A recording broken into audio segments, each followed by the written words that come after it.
Boa noite, meus amados irmãos da Primeira Igreja Batista de Montemor.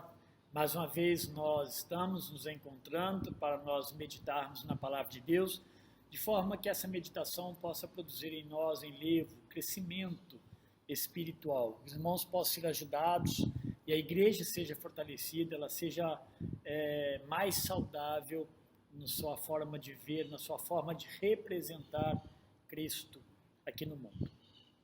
Portanto, eu gostaria de compartilhar com os irmãos o texto lá de Efésios 4:32. Ele diz lá, a ideia do texto é que nós sejamos bondosos e compassivos uns para com os outros. Isso, inclusive, está dessa forma no texto. Isso chama atenção para a igreja, porque aqui é mutualidade. Como a igreja deve viver entre si, como os irmãos devem viver. De certa forma, também vai nos chamar a atenção em como viver fora do meio da igreja. Mas aqui em Efésios, basicamente, é a convivência entre os irmãos, a mutualidade.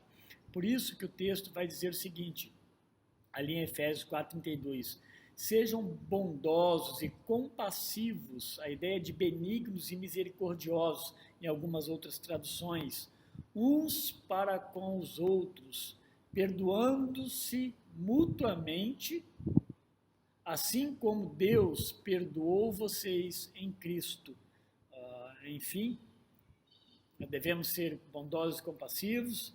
Há um resultado prático disso com relação ao perdão, e quando isso acontece, nós estamos sendo tão somente como o próprio Deus nos ensinou, como Cristo foi e perdoou uns aos outros, como Deus perdoou. Então essa é mais uma prática, naturalmente, eu digo de uma forma natural, evidenciada na igreja cristã. A maneira de representarmos Cristo nunca vai ser por formas atraentes que nós mesmos criamos nas igrejas. Não será, por exemplo, pela apresentação estética da igreja. Ela pode ser muito bonita, muito bem cuidada e deve ser, mas não será isso que a representará de fato como cristã.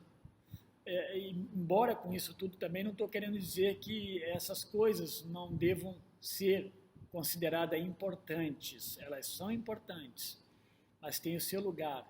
Elas sempre serão importantes mas elas nunca serão a base de identificação da igreja com Cristo. O que precisamos aprender, meus irmãos, é que algumas coisas na igreja, elas são importantes, mas elas são periféricas. Ser periférico não quer dizer que não tenha importância. Portanto, quando nós também invertemos e trazemos aquilo que é periférico para o centro, então não servimos a Cristo como Ele deseja que nós o sirvamos.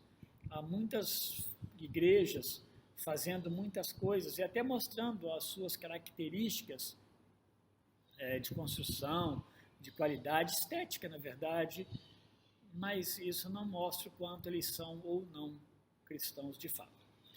O capítulo 4 de Efésios, ele trata justamente da transformação operada por Cristo na vida de um convertido. A conversão, ela sempre traz consigo diversas mudanças de comportamento. Isso é muito normal. Há um estreitamento moral na vida do convertido. O resultado externo da conversão, ela se mostra na forma do viver do cristão, a partir de seus relacionamentos, por exemplo.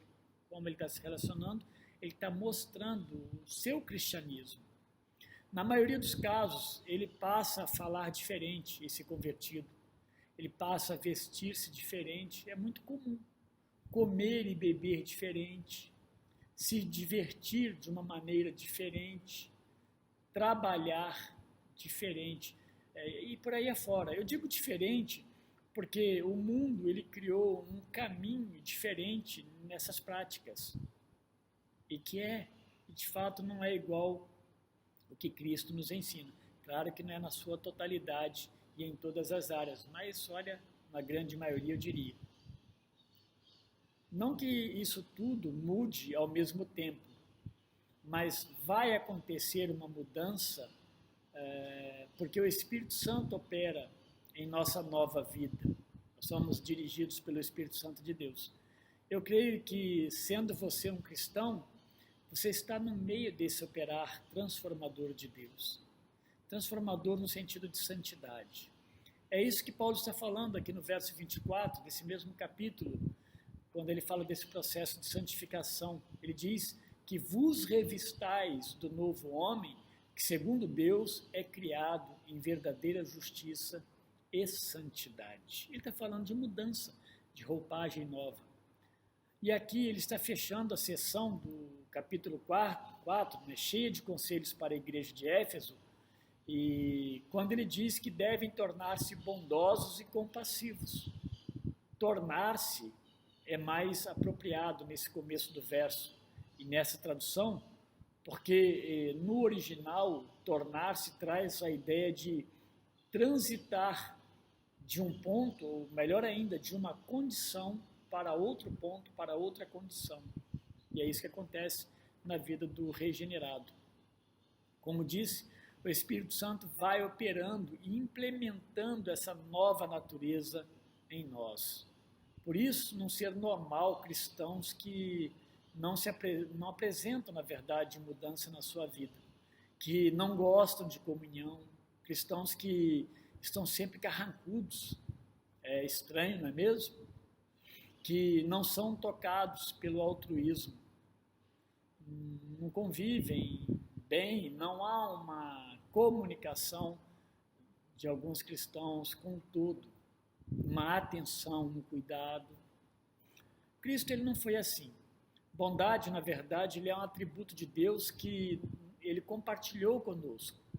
Ouça o que Paulo escreve ali no livro de Tito, no capítulo 3, os versos 4 até o 6, sobre essa bondade de Deus para conosco. Ele diz assim: mas quando se manifestou a bondade e o amor pelos homens da parte de Deus, nosso Salvador, não por causa de atos de justiça por nós praticados, mas devido à sua misericórdia, ele está usando a expressão da bondade e da compaixão e da misericórdia aqui.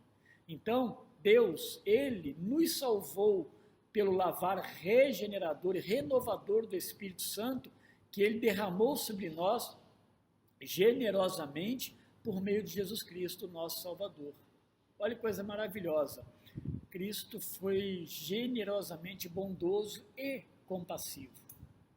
No verso 32, que nós lemos aqui em Efésios, bondade pode ser comparado com gentileza, com agradabilidade, com utilidade. Essa última expressão que eu falei agora, utilidade, ela atende bem à questão da bondade em seu cuidado amplo, tanto espiritual quanto material. Sem pessoas bondosas na igreja não pode haver igreja. A bondade diferencia a igreja do mundo, quando os irmãos não vivem somente para si, mas uns pelos outros, porque é isso que o texto está chamando a nossa atenção. Sede bondosos e misericordiosos uns para com os outros. Acompanhando, então, essa bondade está a compaixão. Em algumas traduções diz misericórdia. É uma das palavras mais ditas pelas pessoas. É muito comum ouvirmos alguns vídeos, as pessoas gritando misericórdia, mas, de certa forma, muito pouco praticada, tanto dentro da igreja, que é pior, né, quanto fora dela. Se tornou, então, muitas vezes um chavão e não uma verdade no nosso meio, e não um mandamento. Misericórdia leva-nos a condoermos-nos com as necessidades dos outros, sejam elas necessidades materiais ou espirituais. Vimos diversas vezes ela sendo manifesta, tanto por Deus e também por Jesus, no aspecto espiritual, ou seja, diante de um povo condenado por seus pecados, Deus e Cristo mostrando misericórdia.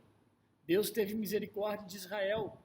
Vários textos, eles apontam Deus exercendo misericórdia sobre o povo, dando libertação diante das opressões, muitas vezes, preservando eles lá no deserto, como nós já lemos sobre isso, e por aí afora.